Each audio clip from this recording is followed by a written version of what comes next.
Assalamualaikum warahmatullahi wabarakatuh. Waalaikumsalam warahmatullahi wabarakatuh. Saya kedengaran ya? Kedengaran Bapak? Oke. Mohon maaf saya telat. Mungkin saya juga masuknya cuma sebentar ya. Ini hampir setengah empat kan? Kita kuliah ini. Iya Bapak. Eh, ya karena saya ada rapat untuk hari ini untuk persiapan untuk struktur yang baru kan ya. Oke. Jadi kemarin kan kita sudah belajar tentang pengolahan limbah secara kimia, fisika, kemudian secara thermal dan lain sebagainya. Hari ini kita khususkan ke pengolahan limbah di rumah sakit. Jadi di rumah sakit itu ada yang namanya pengolahan limbah, di mana limbah-limbah rumah sakit itu lalu limbah-limbah infeksius pengolahannya pasti beda ya dengan limbah-limbah yang lain. Kalau limbah yang lain itu kan misalnya bisa benar, bisa diolah,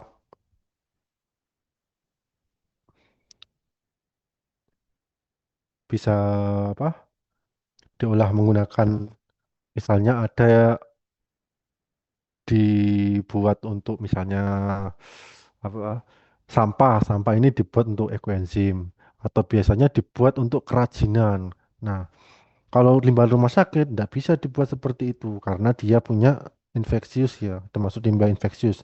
Takutnya ada bakteri di sana karena kan pasti berhubungan dengan darah, kemudian ada urin, itu apa yang digunakan adalah sampel-sampel biologis. Sampel-sampel biologis itu kan kecenderungannya untuk terkontaminasi oleh eh, mikroorganisme kan lebih tinggi sehingga penanganannya pun perlu penanganan yang khusus.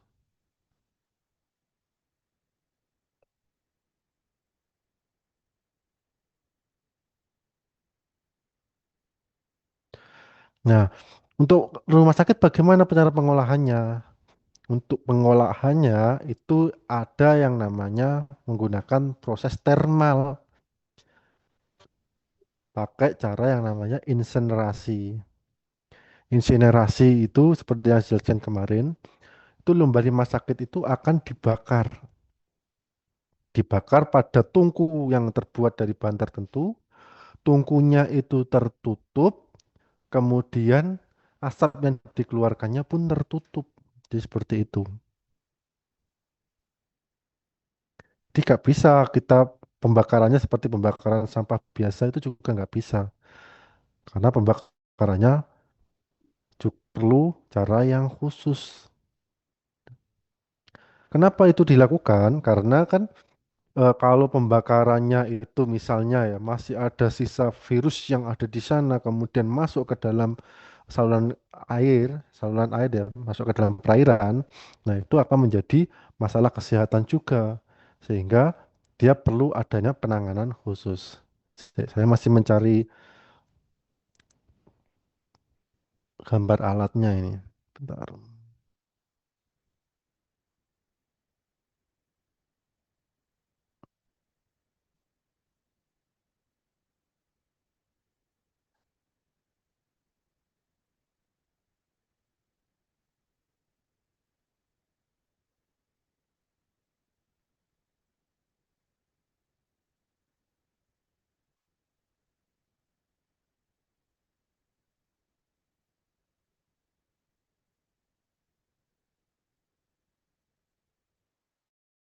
Ini contoh insenerasi yang digunakan oleh apa pihak ketiga. Pihak ketiga itu maksudnya gini, rumah sakit seperti contoh di IIK ya. Di IIK itu dia itu dalam pengolahan limbahnya itu tidak diolah sendiri untuk yang limbah berhubungan infeksius ini. Dia perlu pihak ketiga atau PT lain yang digunakan yang melakukan pengolahan limbah. Nah, PT lain inilah yang melakukan pengolahan karena dia punya insenderasi besar. Kenapa nggak IKA nggak melakukan itu? Karena proses pengolahan dengan insenerasi ini itu butuh biaya yang sangat banyak. Kenapa kok banyak? Karena perlu pemanasan perlu bahan bakar, bakar prosesnya juga banyak. Pemanasannya pun tidak hanya seperti memanaskan air, tetapi pemanasan pada suhu tertentu. Ini misalnya seperti ini. Limbah misalnya dari IIK itu atau dari rumah sakit yang punya IIK itu nanti akan diangkut oleh truk. Truknya pun dengan syarat yang khusus. Tangkinya itu tangki yang tidak bisa bocor, tidak bisa bereaksi dengan limbah yang dihasilkan tadi. Misalnya asam. Tidak tangki yang nanti dia kena asam jadi keropos. Nggak boleh seperti itu. Tapi tangkinya tangki yang khusus. Nah, nanti limbahnya ini akan dibuang ke tempat sini. Nah, limbahnya ini itu akan dinaikkan ke atas dan ditaruh ke pemanasan ini. Kemudian dibakar limbahnya ini. Nah, limbah yang dibakar itu ada dua macam hasilnya. Ada bottom ash, itu ash itu abu yang dia tidak apa abu endap ya, abu yang turun ke bawah. Ada yang fly ash atau bisa juga ada udara yang tersisa dari proses pembakaran ini. Pembakarannya pun pakai suhu di atas 850 derajat Celcius, di mana suhu ini plastik juga akan hancur kan ya, akan menjadi abu. Nah, abunya ini yang abu yang terbang atau fly ash-nya atau juga yang uap airnya atau gasnya, gasnya ini akan dilewatkan melalui exhaust gas yang dia itu si panas, yang dapat mengambil panas. Setelah itu, setelah exhaust gasnya itu diambil, kemudian dia akan ibaratnya digodok ya. Gasnya tadi itu dia akan diembunkan. Embunkannya pakai proses penggodokan tadi, pakai boiler. Dia digodok, setelah digodok dia akan mengembun gasnya. Nah, gas yang mengembun ini, gas yang berbahaya itu pasti akan mengembun dulu dibandingkan gas yang lain.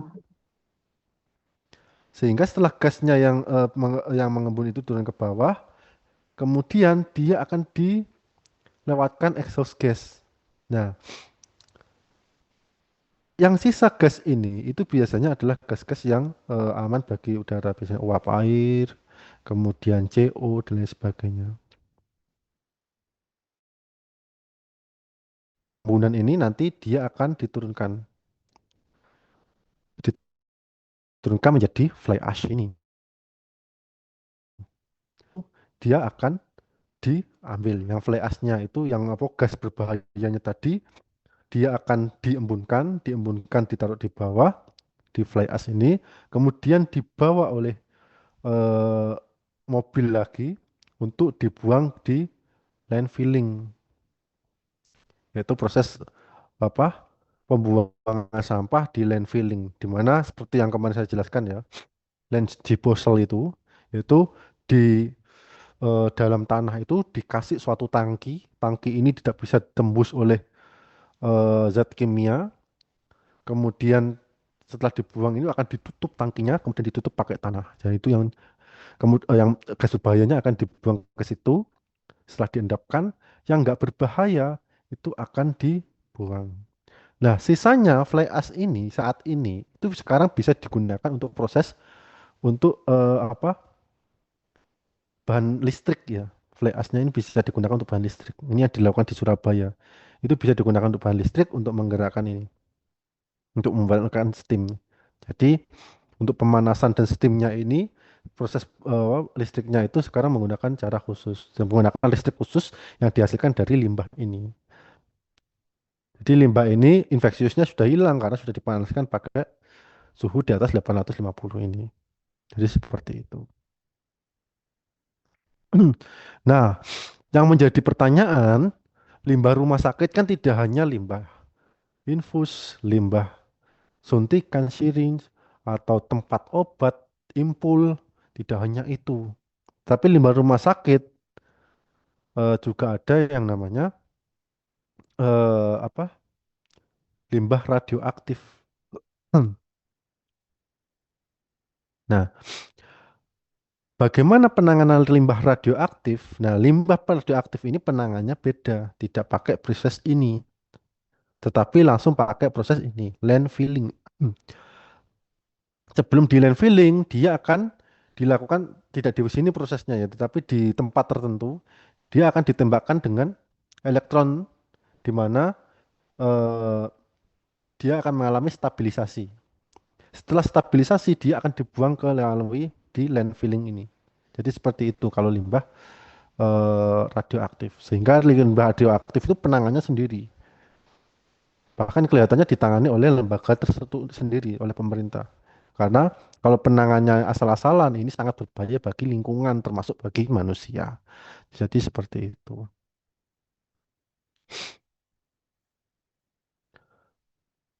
Dari sini mungkin ada pertanyaan? Belum ada, Belum, Bapak. Bapak. Oke, kalau belum ada pertanyaan, eh, ini waktu kuliah saya sudah habis ya, setengah empat. Mungkin penjelasannya saya sangat singkat. Minggu depan kita diskusi hasilnya dari teman-teman dan diskusi nanti eh, yang kemarin tugas ya, kita diskusikan bareng. Mohon maaf untuk hari ini saya tidak maksimal karena ada rapat dan hari ini nanti saya rapat lagi ya setengah empat ini. Mungkin insya Allah minggu depan semoga-moga, oh maaf, bisa optimal lagi. Terima kasih, saya akhiri. Wassalamualaikum warahmatullahi wabarakatuh. Pak, sama-sama. Waalaikumsalam warahmatullahi wabarakatuh. Terima kasih, Waalaikumsalam. Bapak.